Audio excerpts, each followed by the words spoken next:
Hey guys, this is the second video in chapter 3, the video on molar mass.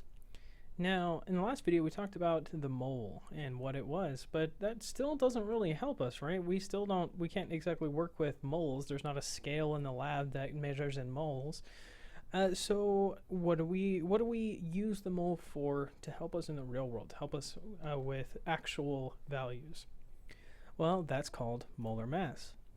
Now, the molar mass is the mass in grams of 1 mole of a substance. And it's awesome because if you look at the periodic table, the molar mass and the atomic mass are equivalent. They just have different values. Remember, atomic mass is the mass that's based on the average abundance of the atom's isotopes. So for carbon, the atomic mass may be 12 AMU or 12.011 AMU. Its molar mass is 12 grams. And we usually say this 12 grams per mole because it's a nice conversion factor. So for carbon, 12 grams equals a mole. Now, why are all these values different? Aren't they all, each of these is a mole. Why are they different? Well, if we look at this picture once again with the adorable puppies and the delicious donuts, these are all a dozen, right? Well, everything here weighs different things. We have, these puppies, which may weigh a certain amount. Actors that think they're funny, but they're not, may weigh a different amount. And these donuts probably don't weigh much at all. So they all have different masses, but they're all related by a dozen, right? Just like a mole.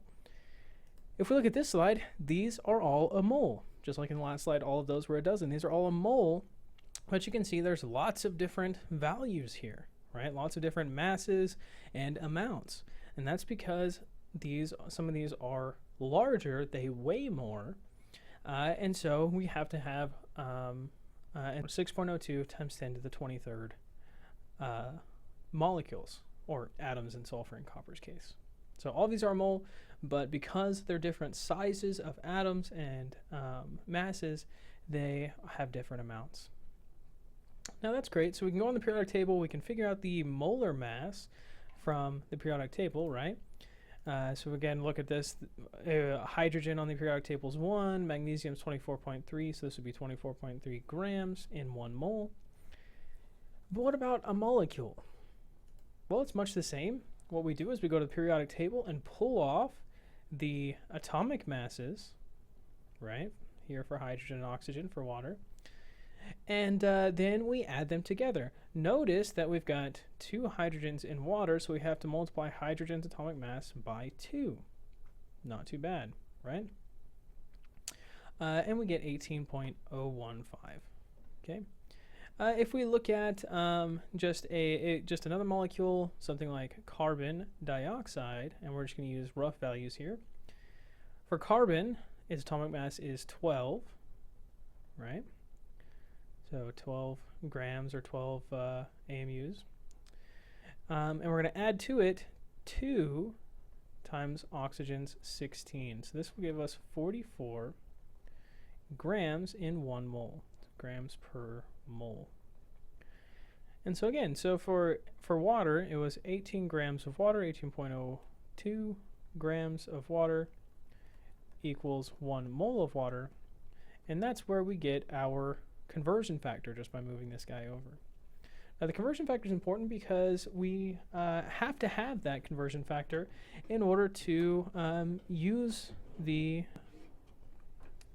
molar mass in conversions. And so let's look at a couple of examples. Okay, here we've got 13.5 grams of calcium. Okay, and so if we want to write this, we go to the periodic table and we see that calcium is 40.1 grams, or AMU on the periodic table, in 1 mole of calcium. And so we can use that conversion factor. Again, right off the periodic table, you can go get a periodic table and look at me if you don't believe me. 40.1 grams of calcium. And remember, write the whole unit in 1 mole of calcium. Grams cancel, giving us our answer. And I'm actually just going to grab a calculator and do this as we go. So 13.5 divided by 40.1, and I get 0.337 moles of calcium. Here, chlorine gas, we know chlorine gas is Cl2. So Cl2, we've got 2 times the mass of chlorine, which is 35.5, so 35.45. And for chlorine gas, we get a molar mass of 70.9. Of course, we do 0.9 grams per mole. So we can plug that in, multiply by the molar mass here, 70.9 grams in 1 mole.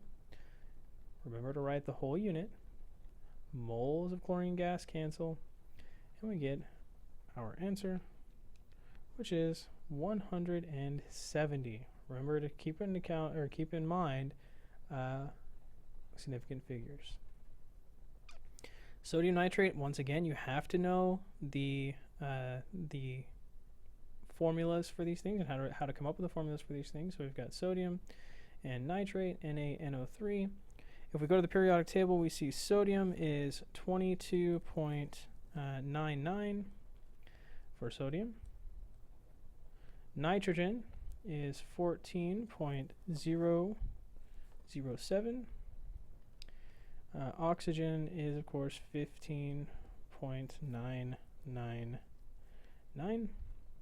And so we can multiply this guy by 3, because we've got 3 oxygens, right? We have 3 oxygens. We have to multiply these by 3 and then add all of these together. And we get at the end, so 15.999 times 3 plus 14.007 for 1 nitrogen plus 22.9 for the, or 22.99 for the sodium, and we get 84.994 grams in 1 mole. And so we can multiply that together. So we've got 54.2 grams of sodium nitrate, and we've got 84.994 grams in 1 mole of my sodium nitrate. Remember again to write out the whole unit. And I know that's a pain. Trust me, I understand that. You know, why do we have to write those out? Well, we'll see in the next chapter why it's very important to do it, to get in the habit of writing out the whole unit. So grams cancels, giving us our answer. So 54.2 divided by 84.994, and we get 0.638. So we get 0.638 moles of sodium nitrate. So there's that right there. Now we've got this mole value here. We've got grams per mole, right? Grams per mole. And in the last video, we talked about how to go from molecules to moles. So let's do a couple of examples where we put all of that together, okay? Where we get, where we have mass or molecules, and we go to one or the other. So here we're going to go to grams of CO2 from this number of molecules of CO2. Now the only thing that we have to cancel out the unit that is molecules of CO2 is Avogadro's number, right? That's our only option here. So if you see molecules or atoms or ions or something like that, you should think of Avogadro's number, 6.02 times 10 to the 23rd molecules of CO2 in 1 mole, right? Of CO2. And we just talked about how to go from moles to mass. You can see this is a very nice, handy roadmap right here. So we're going from number of atoms to moles first. So divide by Avogadro's number.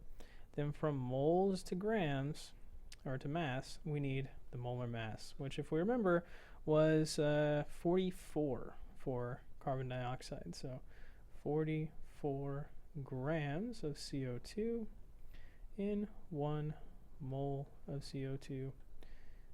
Moles cancel, leaving us, and molecules have already canceled. So we get grams of CO2, which is what we were asking for.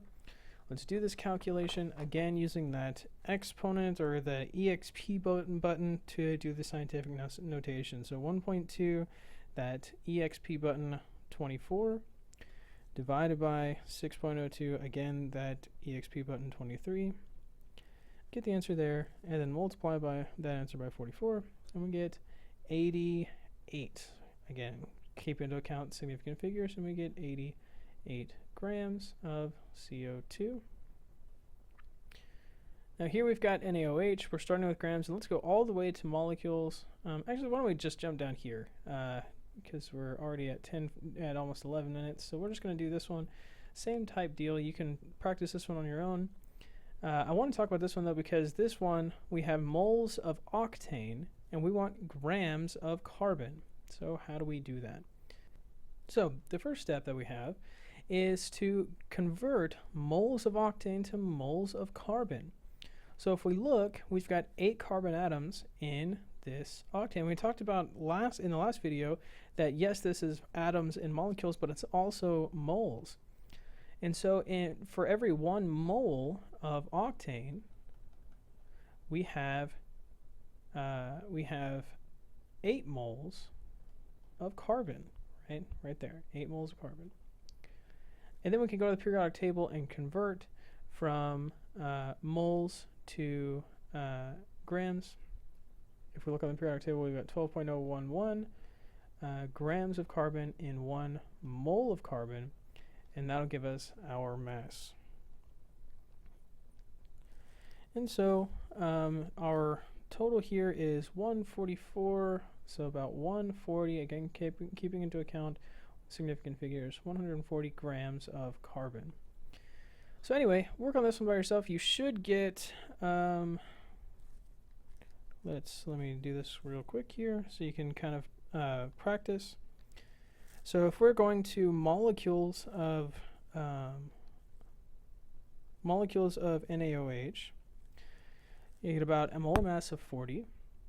So you should get 1.14 moles multiplied by Avogadro's number, and you get 6.86. So you should get 6.86 times 10 to the 23rd, somewhere around there, molecules of NaOH. So try that one on your own, and that's what you should get. You can check yourself. And I'll see you next time with the video on, with the next video, which if we look is the video on reactions.